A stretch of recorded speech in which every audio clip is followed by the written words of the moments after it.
Good afternoon everyone. Good afternoon.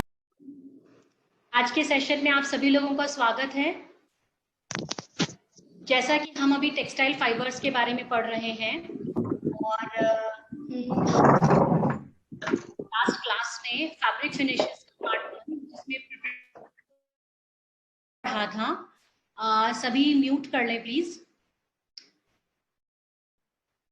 Please go ahead, ma'am. Okay, thank you. So preparatory finishes में अगर हम देखें तो हमने कौन कौन सी पढ़ी थी। साइजिंग थी, उसमें डी साइजिंग पढ़ी थी हमने। उसके बाद में हमने बायो पॉलिशिंग पढ़ी थी, कैलेंडरिंग थी, टेंटरिंग थी, ऑप्टिकल ब्राइटनेस था। हमने सबसे कल वाले सैटरडे को जो सेशन हमारा था उसमें हमने वो सारे फिनिशेस पढ़ी थी जो कि कपड़े को लूम पर से आते ही, जैसे ग्रे गुड्स जैसे ही आता है, उसको आते ही जरूरी है कि उस पर वो फिनिशेस अप्लाई होनी, क्योंकि अगर वो फिनिशेस उस पर नहीं दी जाएगी तो फर्दर जो भी ट्रीटमेंट होना है, लाइक प्रिंटिंग से रिलेटेड, डाइंग से रिलेटेड या अदर फिनिशेस से रिलेटेड, वो जो रेशे हैं वो एब्जॉर्ब नहीं कर पाएंगे। और जो गंदगी है, ऑयल है, वैक्स है, जो नेचुरल रह जाती है, वूल में कुछ पार्टिकल्स वेजिटेबल्स के रह जाते हैं, कुछ कॉटन के अंदर डस्ट रह जाती है, तो वो सारी चीजें क्लीन करने के लिए प्रिपरेटरी फिनिशेस जरूरी थी। कुछ फैब्रिक्स जैसे हैं जिन पे प्रॉपर कलर पेनिट्रेशन हो, उसके लिए, क्योंकि ग्रे फैब्रिक का मतलब वो ग्रे कलर में नहीं होता है, वो एक्चुअली ऑफ वाइट कलर का फैब्रिक होता है, ऑफ वाइट जैसे कलर का। तो उस अगर वो ऑफ वाइट जैसा कलर है तो जैसा कि हमने कलर थ्योरी में पढ़ा हुआ है कि आप प्रॉपर कलर को मिक्स करेंगे तो ही अच्छा शेड आएगा। व्हाइट पे तो कोई भी कलर की ब्लेंडिंग अगर आपने की है, मिक्स की है, तो अच्छा शेड आ जाता है। लेकिन अगर उसका ग्राउंड सरफेस किसी हल्के से भी येलो शेड में हो रहा है तो जो आप शेड अचीव करना चाहते हो उसमें वेरिएशंस आ सकता है। तो इसलिए उसको पहले ब्लीच करना, व्हाइट करना बहुत जरूरी होता है। तो ये सारी चीजें हमने कल फैब्रिक फिनिशेस का प्रिपरेटरी जो पार्ट था, उसका एक टाइप था, वो हमने पढ़ा था। आज हम फैब्रिक फिनिशेस में पढ़ने वाले हैं एस्थेटिक फैब्रिक फिनिशेस, जो कि आप कपड़े को और अच्छा और सुंदर बनाने के लिए, ताकि उसकी अपीयरेंस बहुत अच्छी हो जाए, फील अच्छा हो और देखने वाले को बहुत अच्छा लगे, वैरायटी मिले कपड़े की, उसके लिए फैब्रिक फिनिशेस दी जाती है। तो हम स्टार्ट करते हैं। आज के लेसन का ऑब्जेक्टिव है introduction of aesthetic fabric finishes. Aesthetic fabric finishes क्या है, उसके बाद में इसका फिनिशिंग प्रोसेस किस तरीके से दिया जाता है, type of aesthetic fabric finishes, aesthetic fabric finishes है वो कितने टाइप की होती हैं, देयर आइडेंटिफिकेशन, उनको कैसे पहचानेंगे आप, और उसके अलावा ड्यूरेबिलिटी ऑफ फिनिशेस की कौन सी जो फिनिशेस है वो परमानेंट रहेगी और कौन सी है वो टेम्पररी रहेगी। तो आगे बढ़ते हैं। आई होप कॉपी और पेन सभी लोग अपने साथ लेकर बैठे हैं नोट डाउन करने के लिए। ओके, सी सबसे पहले इसमें इसको अलग अलग 4 श्रेणी में बांटा गया है। सबसे पहला तो क्या है, इम्प्रूव लस्टर। ये क्या करती हैं, जो कपड़े की सतह है उसकी सतह को लस्टर, हल्की सी चमक लेकर आ जाती है ना। इसमें ही 4 है। सबसे पहले कौन सी है इसमें, ग्लेजिंग, सिरिंग, मोरिंग, श्रिनराइजिंग।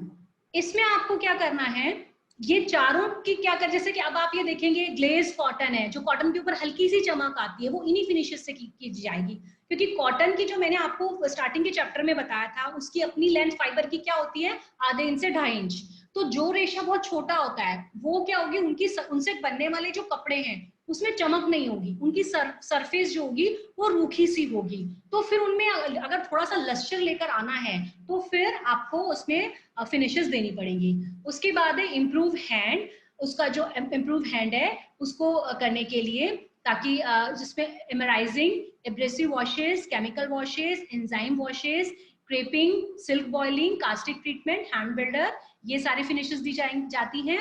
उसके अलावा अगर उसके टेक्सचर को इम्प्रूव करने के लिए shearing, brushing, embossing, pleating, puckering, fulling, beetling, flocking and napping, और उसका जो ड्रेप है, जैसे कपड़ा कैसे लटकता है ना, हैंग जब करते हैं, पहनते हैं तो फ्लोर की तरफ किस तरीके से ड्रेप होता है, तो उसके लिए ये दी जाती है parchmentization, burned out, sizing and waiting.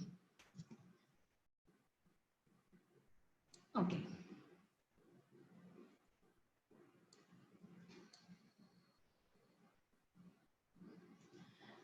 देखिए फिनिशिंग किस किस तरीके से दी जाती है। पहली चीज तो क्या है, with the help of padding machine. Padding machine जो है उसके दोनों तरफ जैसे कि पैडिंग लगी होती है फॉर्म की, उसमें जो भी आपका सॉल्यूशन है वो वहां पहुंचेगा और कपड़ा उसके बीच में से जाता है और दोनों तरफ जो फिनिशिंग प्रोसेस है, जो केमिकल्स है वो कपड़े के लगते रहते हैं। इसमें कपड़े के फ्रंट और बैक जो दोनों साइड है कपड़े की वहां दोनों जगह पे ये लगते हैं। दूसरे विद गाइड रोल, इसमें क्या होगा, एक रोल होता है, जैसे कि कल मैंने आपको काफी सारे दिखाए थे कैलेंडरिंग में, इनमें सब में एक सिलेंड्रिकल रोल होते, उनके थ्रू कपड़ा जाएगा और ये प्रोसेस हो जाएगा। दूसरा है back filling machine. Back filling machine में क्या होता है, जो ये भी पैडिंग मशीन की तरह है, लेकिन बैक फिलिंग में जो यूजुअली कपड़े की पीछे वाली सतह है, बैक वाला जो एरिया है, उसके ऊपर फिनिशिंग प्रोसेस दी जाती है।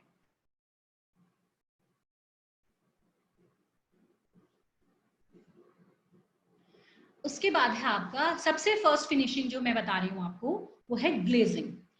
Glazing is usually done on printed cotton such as glazed शिम्स।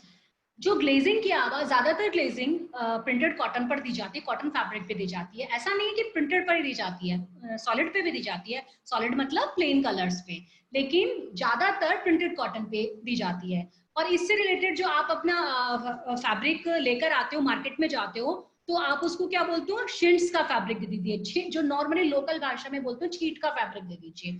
तो ये छिंट्स फैब्रिक है, वो इसके नाम से ही कहलाता है। For temporary fabric finish, the fabric is saturated with the wax and starch. जो temporary fabric finishes है, उसके लिए तो वो wax और starch के साथ ही कपड़े को दिया जाता है।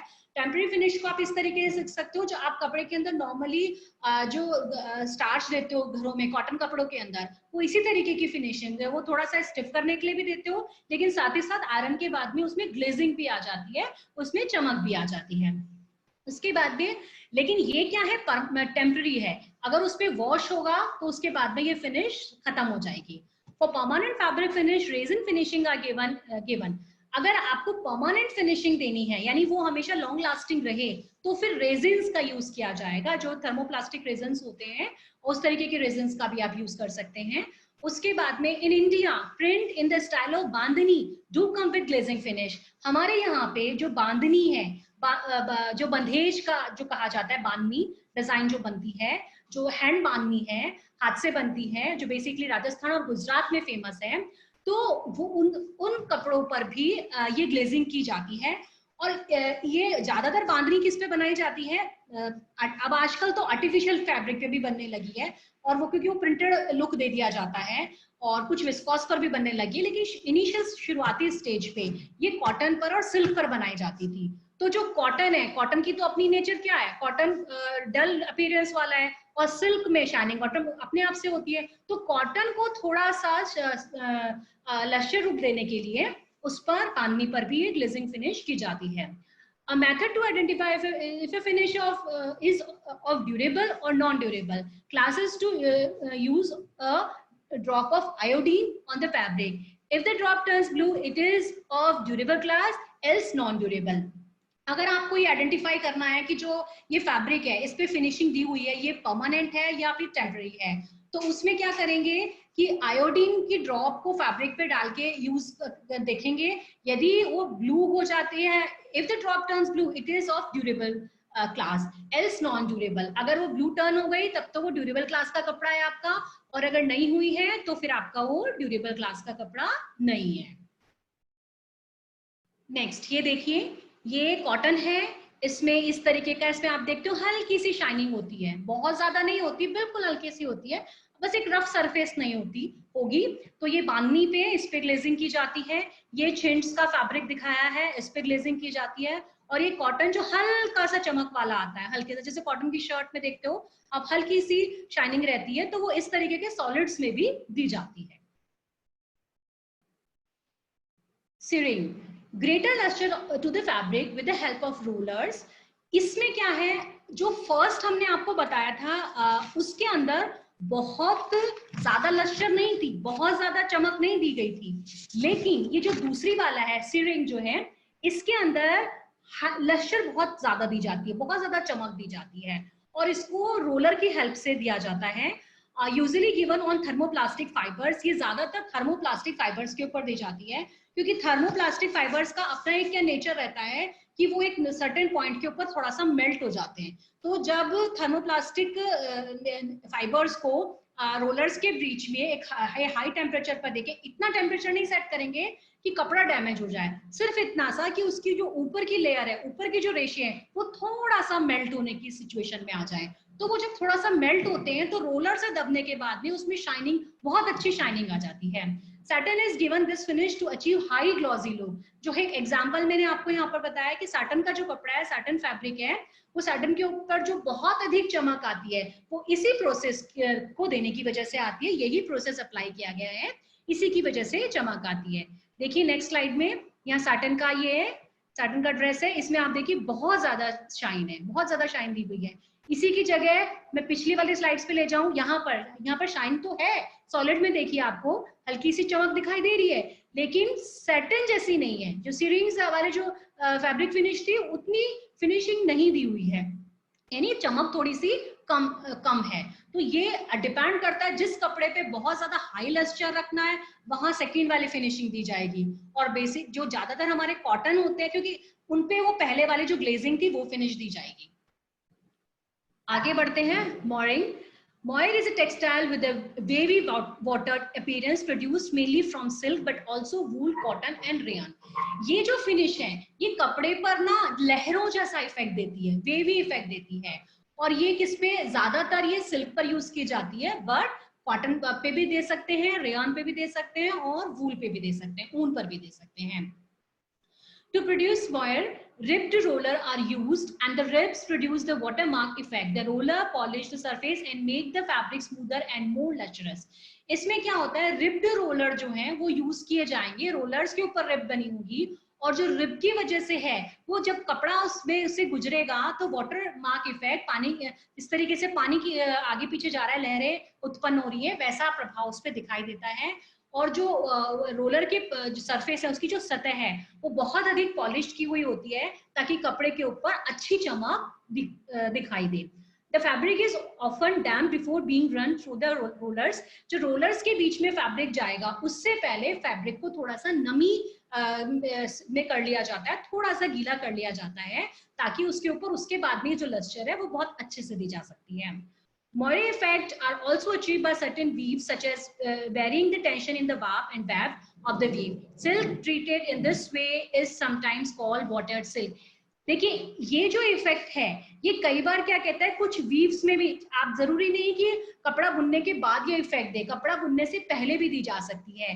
तो उसमें थोड़ा सा वाप और वेफ्ट के टेंशन में चेंज कर दीजिए, क्योंकि वैसे जब हम वाप और वेफ्ट बुनते हैं तो दोनों का टेंशन एक जैसा रहता है, तो कपड़ा पूरा एक से जैसा बुना जाता है। लेकिन थोड़ा सा टेंशन जब चेंज कर देंगे तो इस तरीके का वाटर्ड इफेक्ट जो है वो लिया जा सकता है, प्राप्त किया जा सकता है। और सिल्क इस तरीके से जब ट्रीटेड किया जाता है तो उस सिल्क को वाटर्ड सिल्क कहते हैं, और वो मार्केट में आपको वाटर्ड सिल्क के नाम से अवेलेबल होगा। Changeable moire is a term for fabric with a warp of one color and a weft of another, which gives different effect in different lights. अब एक और इसमें क्या, ये भी वीविंग में किया जाएगा कि वीविंग से पहले वार्प और वेफ्ट को जब डाई कर लिया जाएगा तो वार्प अलग कलर में और वेफ्ट अलग कलर में, जो कि यूजुअली एक या दो टोन लाइटर डार्कर ही रहते हैं, और इस तरीके से बनाने के बाद में कपड़े को वीविंग किया जाता है, तो तब भी इस तरीके का इफेक्ट जो है वो क्रिएट कर सकते हैं। The moire effect may be obtained on silk, worsted और cotton fabrics. आप इसमें देख सकते हैं इस इफेक्ट को, ये देखिए, ये जो इफेक्ट है ये मोire इफेक्ट ही है। ये एसीटेट फैब्रिक पे दिया गया है तो थोड़ा सा डिफरेंट दिख रहा है, ठीक है। ये यहाँ नीचे वाला जो मैंने आपको दिखाया ये कॉटन फैब्रिक पे दिया गया है, और ये यहाँ पर देखिए सिंथेटिक फैब्रिक पे दिया गया है। तो ये जो वेवी सा इफेक्ट आएगा ये मोire इफेक्ट फिनिशेस कहलाती हैं। आगे बढ़ते हैं आप। Schreinerizing, it's carried out with a metal roller engraved with very fine 200 to 500 diagonal lines per inch of the roller. ये जो फिनिशिंग दी जाती है इसमें क्या है, मेटल रोलर्स होंगे जिनके ऊपर तिरछी तिरछी लाइनें बनी हुई होती है, और वो लगभग 1 इंच में 200 से 500 तक की तिरछी लाइनें बनी होंगी, और इनके बीच में से फैब्रिक पास किया जाएगा तो शाइनिंग इसमें क्रिएट होती है। These rollers tend to give a deep-seated luster by scattering the light rays. ये जो लाइट रेज को बिखेरते हुए ये वाला जो फिनिशिंग है, ये बहुत ही अच्छी लस्टर आती है कपड़े में इससे, और ये कपड़ा जो है वो स्मूदर हो जाता है, छूने पर चिकना नजर आता है, क्योंकि जब इस रोलर्स के बीच में से कपड़ा जाएगा तो यान है वो थोड़े से फ्लैट हो जाते हैं, इस वजह से उनकी जो चमक है वो बढ़ जाती है। This finish is given to cotton, sateen and damask. ये इस तरीके की जो फिनिशिंग है ये कॉटन पे दी जाती है, सैटीन पे दी जाती है और डमास्क पे दी जाती है। देखिए जो सैटिन पे फिनिश दी जाती है वो लस्टर ज्यादा है उसके अंदर, जो हमने पहले आपको बताया था, सीरिंग से बताया था, है ना। लेकिन जो ये सैटीन पे दी जाएगी ये दूसरी लस्टर है, इसके अंदर सैटिन के मुकाबले में चमक थोड़ी सी कम होती है। ये देखिए ये मैंने लास्ट सैटिन वाला लिया है ड्रेस, इसकी लस्टर आप देखिए बहुत ज्यादा दिख रही है आपको। ये सैटीन है जिसके ऊपर शिनराइजिंग ट्रीटमेंट दिया गया है, इसमें लस्टर तो है लेकिन सैटिन के मुकाबले कम है। ठीक है, आगे बढ़ते हैं। एमराइजिंग स्वेडिंग, जो स्वेट कपड़ा होता है वो बेसिकली क्या है, एनिमल है, लेकिन उसके जैसा कोई फैब्रिक क्रिएट करने के लिए, उसके जैसे सरफेस वाला क्रिएट करने के लिए ये फिनिशेस दी जाती है। Emerizing sueding is a mechanical finishing process in which a fibre is abraded on one or both sides to raise a created fibrous surface. इसमें जो फैब्रिक है उसके जो यान्स है वो थोड़े से रेज फॉर्म में आ जाते हैं, वो दोनों तरफ से आ जाते हैं उसके। In the textile industry, the process of sweating is also commonly known as sanding and emerizing. ये टेक्सटाइल इंडस्ट्री में जो स्वेडिंग का प्रोसेस है ये सैंडिंग भी कहा जाता है इसे, और एमराइजिंग भी इसे ही कहा जाता है। The sweating or emerizing process aims to recreate the natural sweat feel using other material, making them ideal for certain clothing application such as ladies innerwear, shoes and children's wear. इसके अंदर क्या है कि ये क्रिएट किया जाता है, जो थोड़ा सा हल्का सा ना पैडेड इफेक्ट आ जाता है, इसमें थोड़ा सा कपड़ा ना फूल जाता है उस जगह पे। जैसे स्वेट थोड़ी सी मोटी सी होती है, जो एक्चुअली स्वेट की आपने जैकेट्स वगैरह देखे हो तो उसी तरीके से इस कपड़े का आर्टिफिशियली मैकेनिकल फिनिशिंग दी जाती है। तो और इसमें ज्यादा शूज वगैरह में यूज किया जाएगा, और इसके अलावा इनरवेयर्स जो फीमेल्स के होते हैं उसमें, और बच्चों के गारमेंट्स में इसका यूज किया जाता है। The process involves is also used to make upholstery, table and wall covering with a sweat feel to create a really luxurious effect for selected home wear. ये home furnishing के लिए भी इस फैब्रिक को हम काम में ले सकते हैं। Fabric that are treated in this way will have increased liquid crushing and stain resistance. इस तरीके का जो कपड़ा बनाया जाता है इस फिनिशेस का, उसमें कपड़े में क्या है, स्टेन रेजिस्टेंस बढ़ जाता है, दाग धब्बे ज्यादा नहीं लगते हैं उसके अंदर, और उसके अंदर जो क्रश आप करेंगे थोड़ा सा कहीं से भी क्रीज वगैरह जो पड़ने वाली प्रॉब्लम होती है वो प्रॉब्लम नहीं आती है। और इस तरीके का जो कंज्यूमर्स जो हैं जो नॉन एनिमल प्रोडक्ट पसंद करते हैं उनके लिए ये बहुत अच्छा, इस फिनिशिंग से बना हुआ कपड़ा बहुत अच्छा कपड़ा है। नेक्स्ट हम देखते हैं, नेक्स्ट अब आपका है, ये हमारा जो हमने अब तक पढ़ा, इसके बाद में आपका है इम्प्रूव लस्टर। इम्प्रूव लस्टर में एब्रेसिव वॉशेस, एब्रेसिव वॉशेस में क्या है, थोड़ा सा घर्षण करके कपड़े के ऊपर रगड़ा जाता है कुछ केमिकल के साथ पे, तो कपड़े पे कुछ पैची पैची सा इफेक्ट आ जाता है। ये ज्यादातर इसको एब्रेसिव वॉशेस को स्टोन वॉश भी कहते हैं। In abrasive washes, an abrasive material such as pumic stone is tumbled with the fabric along with chemicals such as potassium permanganate.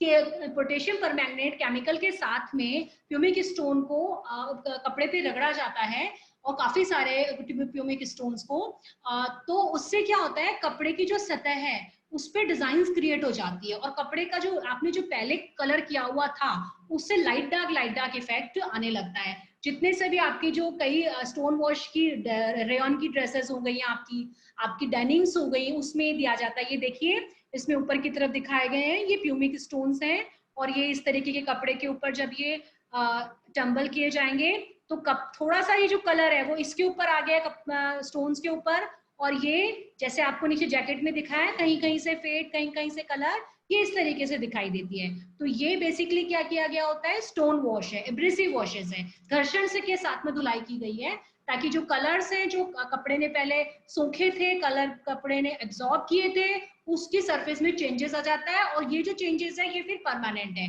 Bar bar wash के साथ में ऐसा नहीं है कि जहाँ डार्क वाला कलर है वो पलट के नीचे की तरफ आ जाएगा, ऐसा नहीं होता है, क्योंकि केमिकल के यूज से इसको इस ट्रीटमेंट को देने के बाद में उसको कपड़े पे फिक्स भी कर दिया जाता है।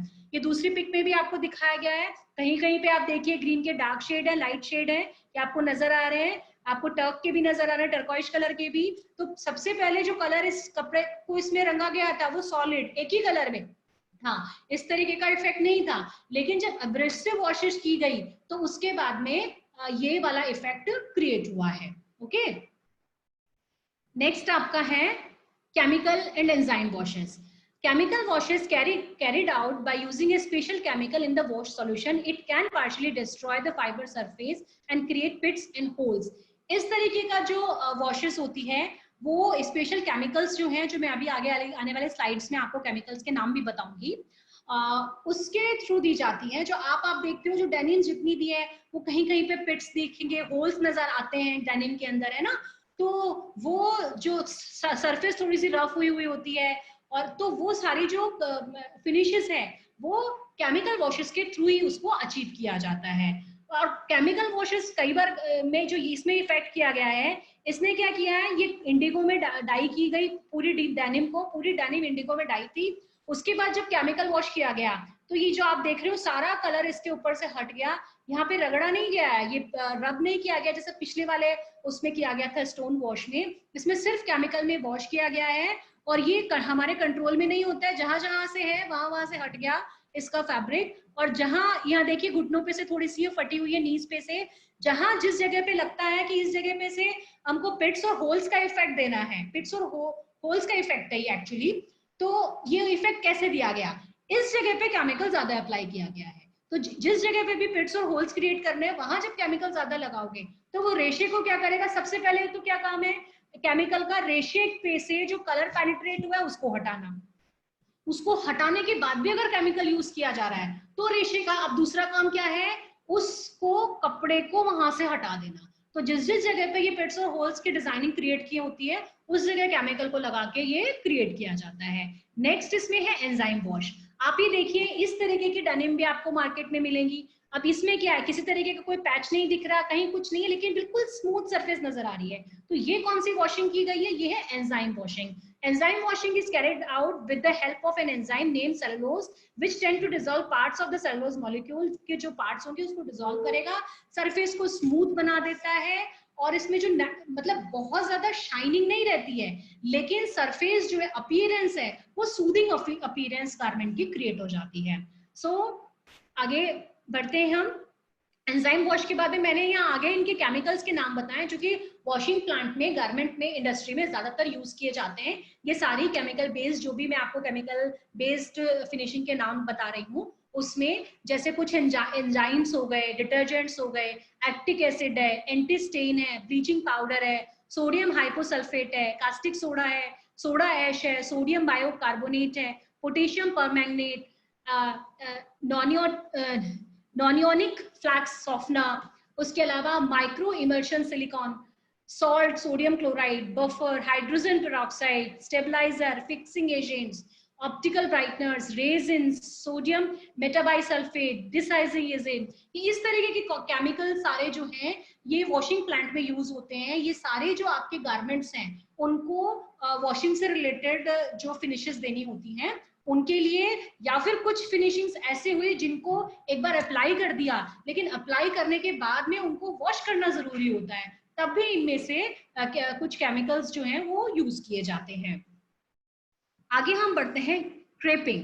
क्रेपिंग क्या है, इस फिनिशेस में ये देखिए इस तरीके से कपड़े के ऊपर रोलर में से कपड़े को निकाला जाएगा, लेकिन कुछ जगह पे कपड़े में क्या होता है ये क्रेप्स पड़ जाते हैं, और कुछ जगह पे कपड़ा स्ट्रेट की सतह ऐसे ही रहती है, कुछ उभरे हुए हो जाते हैं। इसमें क्या है कि जो इसमें कपड़े में थोड़ी सी ना इलास्टिसिटी क्रिएट हो जाती है, तो इस तरीके के गारमेंट जब बनाएंगे आप, तो उसमें क्या है, आपको गारमेंट में इलास्टिसिटी को ध्यान में रखते हुए मेजरमेंट का जो आप ईज के लिए अमाउंट ले रहे हैं वो बहुत ध्यान में रखना पड़ता है। ये क्या होती है कि परमानेंट भी हो सकती है और टेम्पररी भी हो सकती है। टेम्पररी आप वॉश करेंगे और उसके बाद में ये खत्म हो जाएगी, लेकिन जो परमानेंट है वो गारमेंट की पूरी लाइफ है, गारमेंट की लाइफ जब तक है तब तक ये फिनिशेस आपकी रहेगी। उसके नेक्स्ट है silk boiling. The boiling of process is carried out on silk fabric to remove sericin, which makes up to 30% of the fabric weight. ये जो है ये इसको सिल्क को जो में उसमें सेरेसिन जो उसके फाइबर में रेशे में पाया जाता है उसको हटाने के लिए प्रयोग किया जाता है। The process produces different results based on the state of वाप यान। ये इसका जो रिजल्ट है वो डिपेंड करता है कि वाप यान में भी किया जा सकता है और कि आपने वाप यान जो है वो स्ट्रेच्ड स्टेज में है, खींचे हुए हैं बिल्कुल, और तब ये प्रोसेस यूज किया गया है, तो उससे रिलेटेड उससे बना हुआ जो फैब्रिक बनेगा उसमें इलास्टिसिटी थोड़ी सी कम रहेगी। और यदि वाप यान में किया गया जो रिलैक्स कंडीशन में है उसमें अगर ये प्रोसेस यूज किया गया फिनिशेस का, तो उस गारमेंट में थोड़ी सी सिल्क के अंदर जो कहते हैं इलास्टिसिटी हल्की सी रहेगी। उसके बाद नेक्स्ट है caustic treatment. Manmade fibres are given the caustic treatment to make their structure more mobile, hydrophilic and comfortable wear. देखिए जो मैनमेड फाइबर्स होते हैं उनकी बेसिक नेचर क्या होती है, उनमें पानी का पेनिट्रेशन नहीं होता है, उनके उन रेशो के अंदर पानी सोखने की क्षमता उतनी उस तरीके से नहीं रहती है, तो आपको पहनने वाले को जब वो और एयर पास प्रॉपर्ली नहीं होगी तो चिपचिपा लगेगा, गर्मी ज्यादा लगती है इस तरीके के गारमेंट में। तो उसमें क्या किया जाता है, उनको कास्टिक सोडे के ट्रीटमेंट, कास्टिक जो ट्रीटमेंट है उसमें से गुजारा जाता है ताकि वो जो भी वेयरर है उसको कंफर्टेबल लगे, उसमें से हवा पास होती रहे और उसमें जो पानी का है एब्जॉर्बेंसी कैपेसिटी वो डेवलप हो सके। Fibres are treated with 5 to 18% caustic soda solutions. इसके जो फाइबर्स हैं वो 5 से 18% जो कास्टिक सोडा है वो सॉल्यूशन में होगा, उसके अंदर आप डाइल्यूट करेंगे कास्टिक सोडे को और उसके बाद में ये ट्रीटमेंट दिया जाएगा। Hand builder are compounds such as silicone softener and cellulose enzymes which can be applied onto the fabric to soften its hand. ये कपड़े को थोड़ा सा सॉफ्ट बनाने के लिए यूज किया जाता है। ये कपड़े के अंदर wrinkle resistance और ड्यूरेबिलिटी दोनों बना सकते हैं। और इस तरीके का जो मैं आपको बता रही हूँ ये आप नॉर्मली जो आपका बाथ टब है जो उसके अंदर आप ये यूज कर सकते हो, इसमें स्पेशल क्या कहते हैं रोलर्स और जो पैडिंग मशीन्स हैं उसकी आवश्यकता नहीं पड़ती। ये जो आप अपने डोमेस्टिक यूज में भी इस तरीके के फिनिशेस का यूज किया जा सकता है। आगे बढ़ते हैं।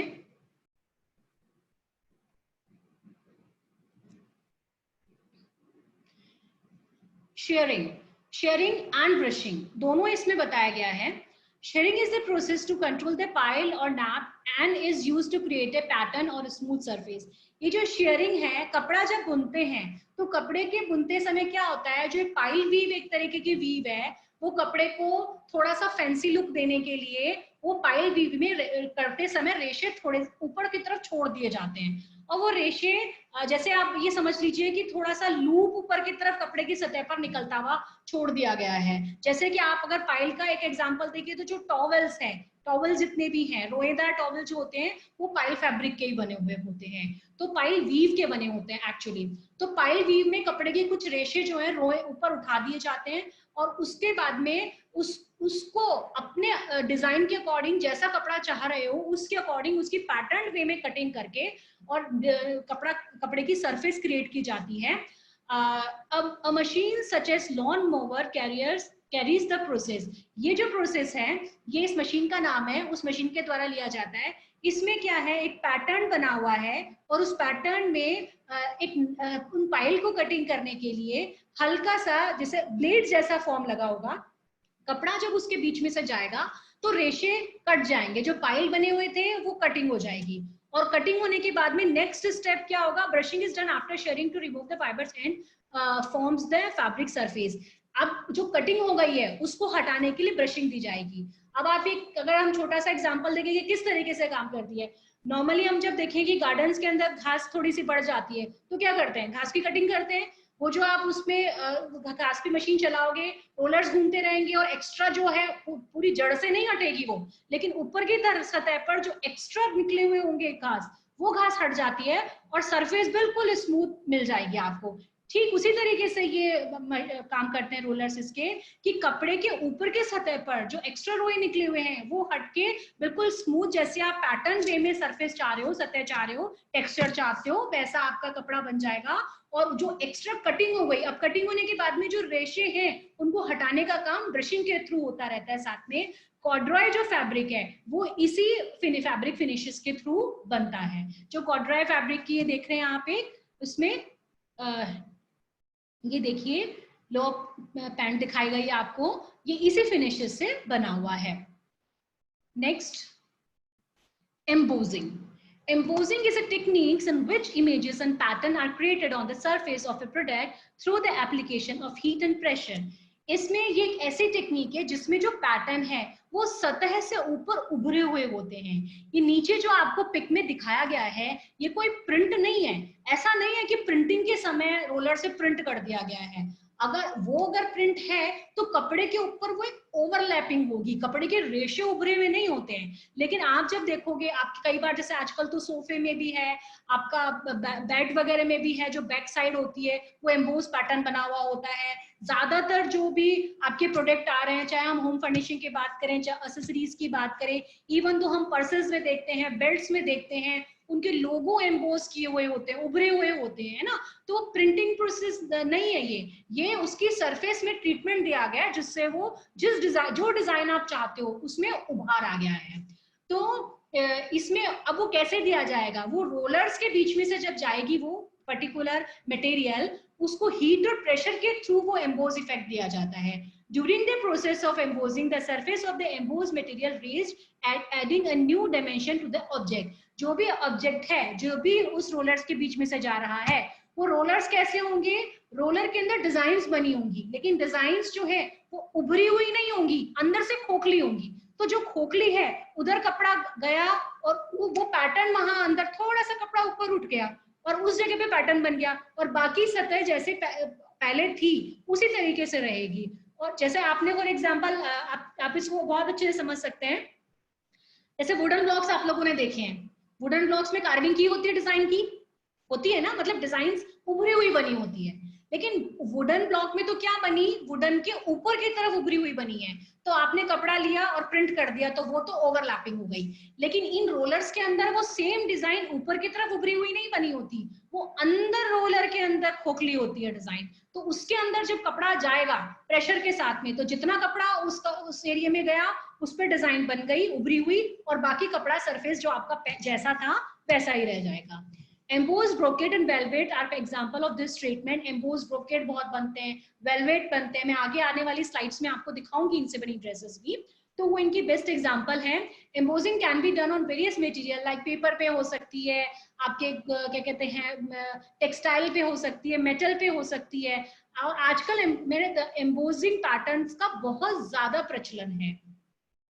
अब ये टाइप्स ऑफ एम्बोजिंग किस किस तरीके की होती है। Blind emboss, in which the embossed image and the fabric surface are the same. इसमें क्या होगा, बहुत ज्यादा नहीं उभरी हुई रहेगी सतह सरफेस की, बहुत हल्की सी मामूली सी, तो वो इमेज और सरफेस दोनों एक जैसी रहेगी, तो ये ब्लाइंड एम्बोज कहलाएगा। Tint emboss, here a pastel foil or pearl is used. This is much in demand currently. इसमें क्या है, टिंट एम्बोज में पेस्टल फॉइल है और पर्ल है, वो दोनों यूज किया गया है, और ये आजकल बहुत ज्यादा डिमांड में, आजकल ये बहुत ज्यादा चल रही है। Single level emboss, where the image area is raised to one flat level.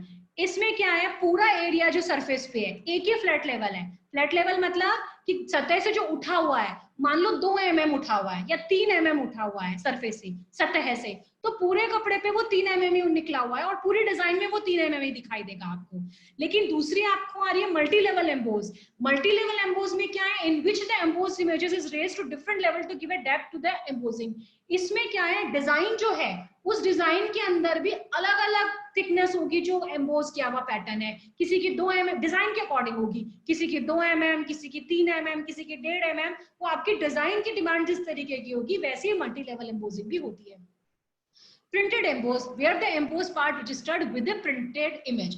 ये एम्बोज जो प्रिंटेड इमेज है ये एक्चुअली प्रिंटिंग का तरीका था, बट फिर भी मैंने आपको एम्बोजिंग में एक्सप्लेन किया है कि उभरा हुआ जो बनेगा तो प्रिंटेड एम्बोज भी है जो आजकल बहुत चलता है। Registered emboss where the printed image is emboss to give a raised look. इसमें क्या है, printed image is emboss to give a raised look. इसमें जो इमेज जहां प्रिंट की हुई है अब उसके बाद उसको एम्बोज किया जाता है, इसके बाद उसको उठाया जाता है।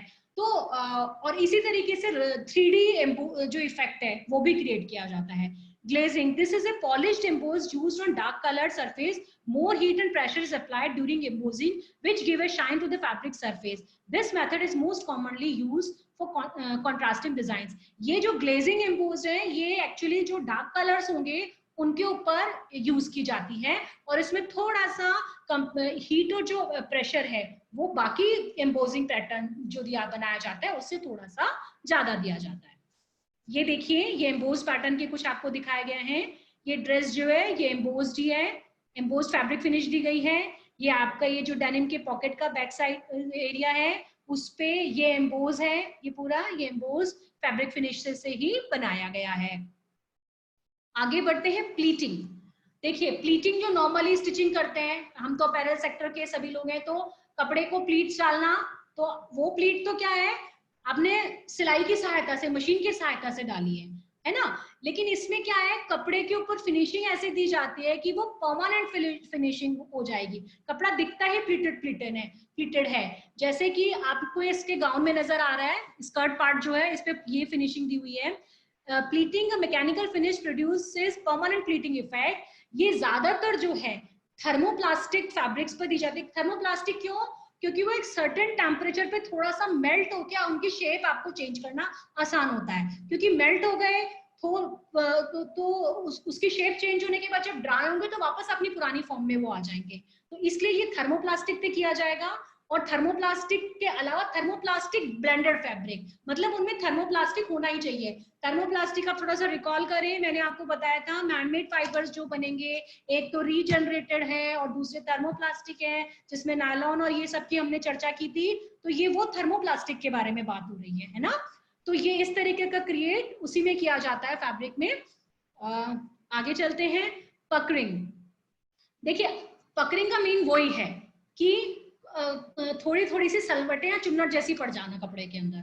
अब इसमें क्या है, puckering effect is created by partially dissolve the surface of the fabric. अब ये कैसे क्रिएट की जाती है, कपड़े की सरफेस को कुछ जो ये भी ब्लेंडेड फैब्रिक पर ही होगी, क्योंकि आप जब केमिकल अप्लाई कर रहे हो तो एक रेशा तो उससे थोड़ा सा गल जाएगा और दूसरा रेशा है उस पर कोई असर नहीं पड़ेगा। तो सेम ये मेथड है कि इसमें कुछ अपने आप सिकुड़ जाएगा, अपने आप से सिकुड़न पैदा हो जाएगी कुछ कपड़े में, और कुछ कपड़ा जो अपनी नॉर्मल स्टेज में है वो वैसा ही रहेगा।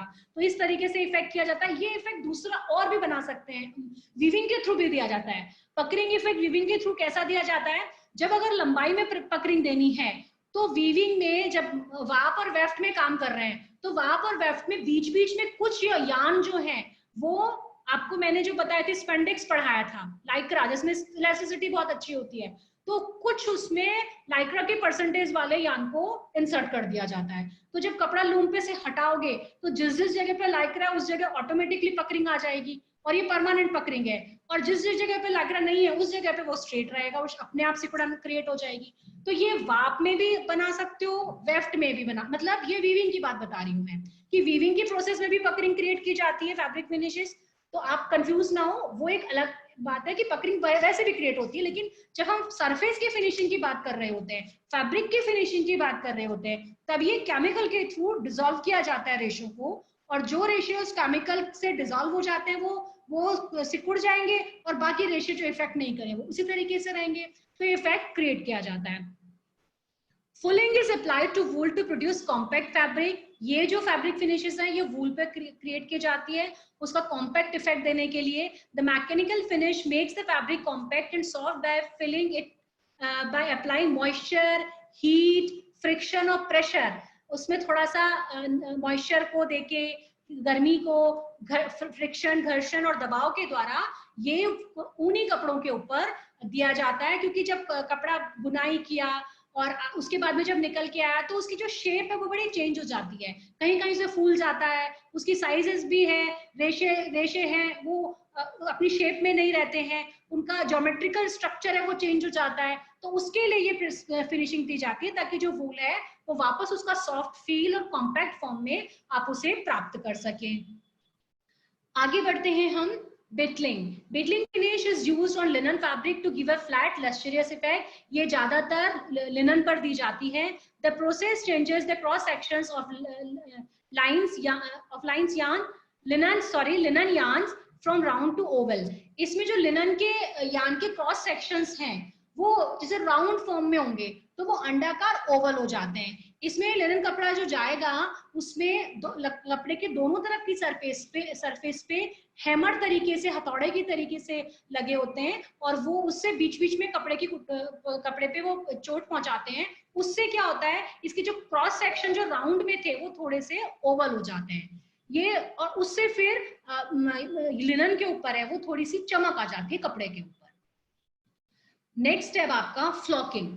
Flocking is the process of depositing many small fiber particles called flock onto a surface.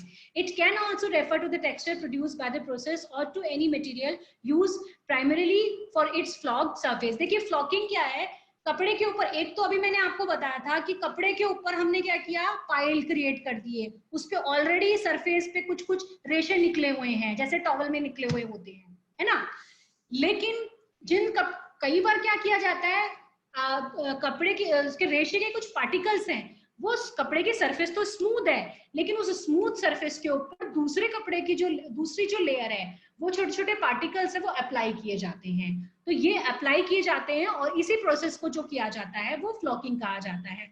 Flocking of an article can be performed for the purpose of increasing its value in terms of the tactile sensation, aesthetics, color and appearance. ये fancy look देने के लिए, उसके appearance, colour और इस तरीके के लिए ये फ्लॉकिंग का दिया जाता है। Two method use for flocking are mechanical and electrostatic. इसमें दो मेथड यूज किए जाते हैं, एक तो मैकेनिकल है, दूसरा इलेक्ट्रोस्टैटिक है। मैकेनिकल मेथड में तो क्या हुआ कि एक कपड़े की एक लेयर है, उसके ऊपर दूसरी फिल्म कोटेड लेयर है, उसको आप हीट से जब उसके ऊपर लेयर लगाएंगे उस पर अधेसिव लगा होगा, फिल्म की कोटिंग होगी जो कि हीट के थ्रू मेल्ट हो जाएगी, पिघल जाएगी और दोनों लेयर कपड़े की एक दूसरे से चिपक जाएगी। तो इसमें आपके पास क्या था, ऊपर वाली लेयर अलग तैयार थी, नीचे वाली लेयर अलग तैयार थी और दोनों को जो था वो जब प्रेशर और हीट दिया तो मेल्ट होके वो एक साथ हो गई। दूसरा क्या है, इलेक्ट्रोस्टैटिक मेथड है। इसमें जो रेशे के पार्टिकल्स हैं वो इलेक्ट्रोस्टैटिक मेथड के थ्रू कपड़े के ऊपर लगाए जाएंगे और वो कपड़े पे चिपकते रहते हैं। अब इसमें क्या है, अगर कपड़े को दोनों साइड से फ्लॉकिंग देनी है, मतलब दोनों तरफ ये इस तरीके का लेयर बनानी है आपको फ्लॉकिंग की, तो जो फर्स्ट मेथड है जिसमें कि अधेसिव को चिपकाया गया था वो काम नहीं आएगा। उसमें इलेक्ट्रोस्टैटिक जो मेथड है उसी से आप बना सकते हो, क्योंकि वो इलेक्ट्रोस्टैटिक मेथड से जो रेशे के पार्टिकल्स हैं ये कपड़े की दोनों सतहों पर समान रूप से चिपकते रहेंगे। Flocking fabrics are used for carpet, wall covering, upholstery, इनमें यूज किया जाता है। आगे देखिए ये एग्जांपल बताया गया है, ये जो आपके डोरमेट्स वगैरह हैं इसमें फ्लॉकिंग है, नीचे वाली लेयर तो रबड़ की है, दूसरी ये इस तरीके का बनाया गया और इन दोनों को फ्लॉकिंग के थ्रू अटैच किया है। ये कर्टेन है, कर्टेन नीचे है ये सैटिन का, ऊपर ये थोड़ा सा आपको फ्लॉकिंग का दूसरा कपड़े का लेयर है, ये यहाँ पर लगाया गया है। आगे बढ़ते हैं, napping. Napping is a raised surface on a textile that is a result of brushing loose staple fibers out of the fabric structure. It may also refer to the surface texture on pile weave fabric. जो pile weave होगी उस पर weave बनाते समय कुछ रेशे, कुछ loop छोड़ दिए जाते हैं। अब उस लूप को छोड़ने के बाद में जो ये इनके स्टेपल फाइबर को जो ब्रशिंग करके जो उभरा हुआ इफेक्ट दिखाई देगा वो नैपिंग है। This finish is done by rollers covered by a heavy fabric in which bent wires are embedded. इसमें और क्या होता है, ये जो कपड़े की जो लेयर है उससे ये रेशे को जो पाइल के दौरान छोड़े गए हैं उसको ये बेंट फैब्रिक से खींच के और सीधा कर देते हैं। तो और सीधा करने के बाद ये जो रोए हैं ये बिल्कुल खड़े, सीधे और लटकते हुए आ जाते हैं, जैसे कि आप फर फैब्रिक में देखते हो कि वो रेशे हैं वो लटकते रहेंगे आगे सरफेस पे। तो इस तरीके से ये नैपिंग, कपड़े की जो रोएदार सतह हैं वो ये बनाई जाती है। इसके through both cotton and woollen flannel और नैप्ड फैब्रिक दोनों बनाए जा सकते हैं। और कॉटन फैब्रिक को नैपिंग के द्वारा थोड़ी सी गर्माहट वाला जब बनाना है तो इसको यूज किया जाएगा, ताकि हवा बाहर नहीं निकलेगी और गर्मी अंदर रहेगी बॉडी की जो भी है। नेक्स्ट है, ये देखिए एग्जांपल, इस तरीके से नैपिंग वाले जो फिनिशेस के फैब्रिक हैं, ये देखिए जो रोए उठे हुए ऊपर, ये आपको दिखाया गया है।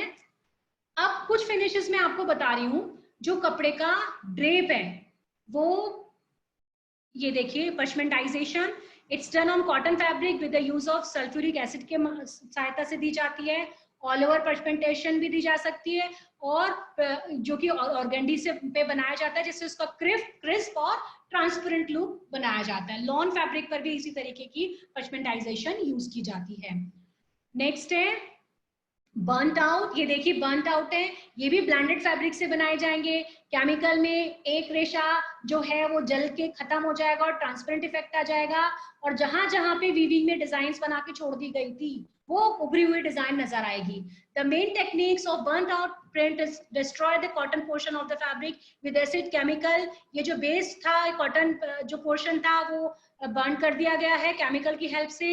When the chemical flow over the fabric in contact with cotton portion, then it burnt out cotton by chemical reaction. It is produced on blended fabric. Blended fabric पे किया जा सकता है, क्योंकि blended fabric एक रेशे को तो unaffected रखेगा और दूसरे रेशे को अफेक्ट करके वहां से ट्रांसपेरेंट इफेक्ट दे देगा।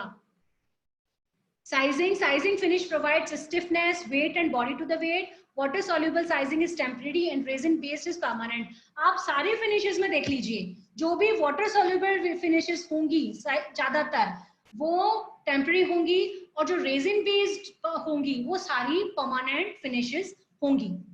ये कपड़े का कड़कपन, स्टिफनेस, उसका थोड़ा सा वजन और कपड़े का जो आकार है उसको अच्छा बना देती है।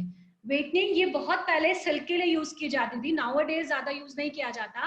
वेटनिंग is the finish given to add weight and body to the fabric. In this finish chemical compound such as tannic chloride is used. Silk were usually beaten in the past, but nowadays it is not in a common practice. So आज का session में हमने क्या क्या aesthetic finishes जो भी थी, aesthetic finishes में हमने समझा लस्टर इंप्रूव करने के लिए कौन से फिनिशेस होती हैं, हैंड इंप्रूव करने के लिए कौन से फिनिश होती है, टेक्सचर इंप्रूव करने के लिए कौन से फिनिशेस होती हैं, और ड्रेप इंप्रूव करने के लिए कौन से फिनिशेस होती है। अब हमारा और पोर्शन अभी फैब्रिक फिनिशेस का रह गया है, जो हमारा रह गया है फंक्शनल फैब्रिक फिनिशेस जो भी हैं, वो हम नेक्स्ट सेशन में मतलब कल हम पढ़ेंगे। अब थोड़ा सा असाइनमेंट आपको कल कंप्लीट करके नहीं देना। कमिंग टू असाइनमेंट टॉपिक पे जब मैं आती हूँ, मुझे बहुत अच्छा लगा कि मैंने जो लास्ट असाइनमेंट दिया था और उसकी डेडलाइन मैंने आप लोगों को शायद मंडे दी थी, मेरे पास संडे से मेल आनी स्टार्ट हो गई है और इतने लोगों ने असाइनमेंट कंप्लीट करके दिया है। रियली में मुझे बहुत अच्छा लगा कि ऑनलाइन टीचिंग में भी आप लोग पढ़ाई के प्रति वाकई सीरियस हैं कि आप लोगों ने असाइनमेंट कंप्लीट करके मुझे मेल किया, तो इसके लिए तो बिग थैंक्स सभी बच्चों को। दूसरा, अभी जो असाइनमेंट है ये क्वेश्चंस फटाफट से नोट कर लीजिए।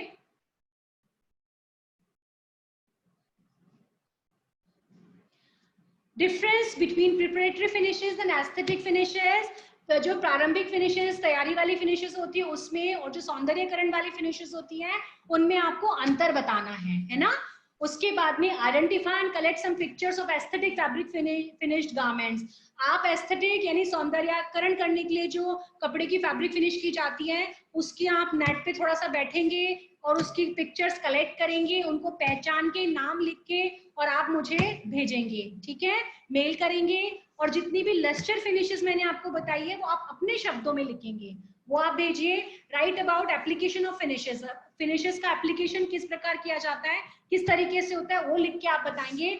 आप टाइप फॉर्म में टेक्स्ट का भेज सकते हैं, हैंड रिटन भेज सकते हैं। बहुत सारे बच्चों ने कॉपी पेन पे पेन से लिख के भेजा है और वो भी मैंने आराम से सबकी पढ़ी है, और मैं सबके प्रिंट आउट अभी नहीं निकाल पाई हूँ, बट एक दो दिन में जब हम ऑफिस जाएंगे मैं सबके प्रिंट आउट निकाल के, और जहां जिसकी आपकी जो भी मिस्टेक्स होंगी वो मैं आप लोगों के साथ में डिस्कस करूंगी। और कल हम हमारा फंक्शनल फिनिशेस जो भी है वो हमारा टॉपिक है, और आई होप आपको आज ये सेशन अच्छा लगा होगा, समझ में आया होगा। कोई भी आपकी क्वेरी है किसी भी तरीके की, आप लोगों ने जो मुझे मेल पे भेजी थी, मैंने सभी के रिप्लाई दिए हैं, और मैंने रिप्लाई सिर्फ उनका मैं नहीं दे पाई हूँ जिन्होंने मुझे खाली मेल भेज दी है। तो प्लीज कुछ लिख कर भेजें, मैं आपको डेफिनेटली रिप्लाई करूंगी। ठीक है, अब हम सेशन एंड की तरफ बढ़े।